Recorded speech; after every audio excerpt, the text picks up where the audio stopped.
Welcome to MedMen. This is Andy. And that is Pim. What are we talking about today, Pim? Today we are talking about the things that people get wrong with champion. Champion, yeah. Can you have more than one champion, Pim? Yeah, you can. You can, right? Which is something people get wrong, I think. I've lost count of the amount of times I've heard people say, well, you can't have more than one champion. I think you will have one primary champion, but then, we typically think about someone at first being a coach, a contact, then a coach. Mm-hmm. Ultimately, they might, and hopefully they will become a champion. Mm-hmm. And then you might find another secondary champion or someone else who will become the primary champion. Right? That can happen. And I think that leads nicely to what is another thing that people often get wrong is that that person's my champion. I've done a 10 out of 10 job of identifying and testing and confirming that they're my champion. They're definitely the world's best champion I've ever had, right? Yeah. And now they're always going to be my champion. Doesn't matter if anything happens, they're my champion. And we know that's not true because a number of things can happen. Not simply just that your competitor goes in and wins them over, but it could be that they get moved into a different team. They get a new initiative land on their plate that's more important than yours. They could, lose interest. The pain that you're solving could be seasonal and it goes away and it's no longer top of mind. There's a whole ton of things that can happen that mean that the person that was a perfect champion for you is not going to be your champion in the future. So tying those two things together, it's kind of almost actually really important that you have more than one champion if you can, right? Yeah, absolutely. I also think about it in the context of multi-threading, because if as the salesperson you own that relationship with a primary champion, sure, that's mostly or most of the time the case, right? But then when you have a secondary champion, especially if you think about it in the context of a partnership between an AE and an SE, how powerful is it for that SE to have that sort of secondary technical champion, so that when something goes dark, when someone leaves, you have that backup solution almost to keep things going, right? Yeah. Have clarity. For sure. Another topic that I think, thing that people get wrong is they think that they get what I get when you call me, Pim, which is happy ears. Right. Which happy ears are nice when it's your friend calling you, but it's not good to have happy ears with your champion, is it?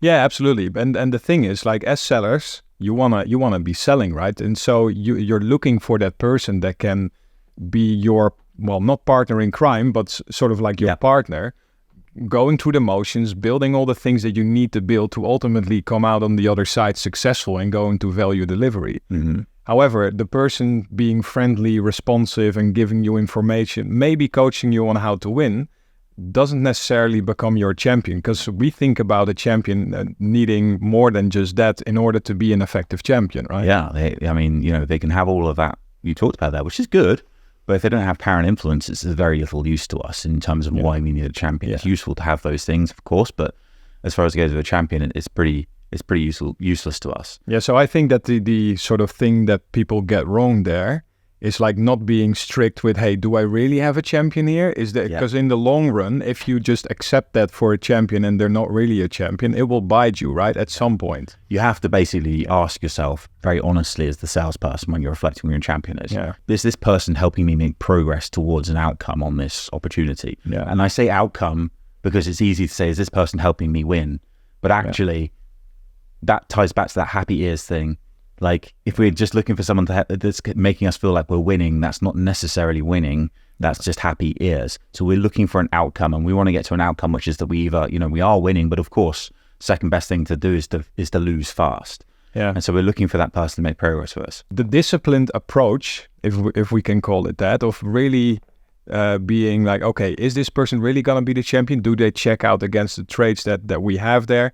Have we fully tested them, right? Yeah. That's very difficult to do on an individual level as a seller, right? So for leaders, it is imperative to have that environment. And I think, as it pertains to going wrong sometimes, the onus of this is sometimes too much on the seller and less on the environment and leadership as a force multiplier there to create the environment where sellers can say hey, this person, great contact, maybe a coach, champion, probably not. How do I figure this out, right? Mm-hmm. You want your sellers to think like that, and I think that's where a lot of organizations have a little step to make still. Pim, if your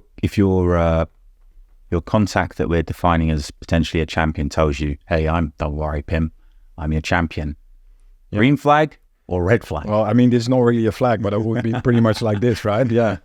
Yeah, I mean, we were talking about this the other day. There's never, we obviously see, we hear people where we're selling to them because we're selling MEDDICC, it's quite meta, talk back to us and say, yeah, I'm your champion. And we were reflecting that it's very rare that when someone will tell us that they're a champion, that they actually are a champion. I think the intent can still be there, right? Intent's there, often missing one of the traits. Yeah. So yeah, that's interesting. So yeah, I think it's summarizing. We know it's, you can have more than one.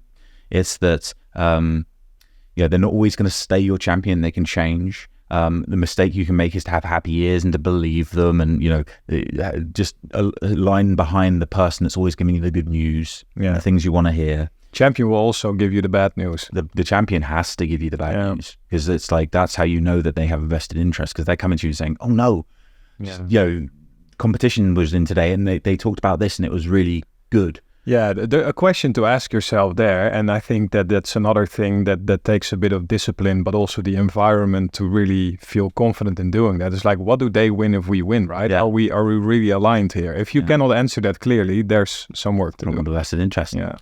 Okay. So Pim, cheers.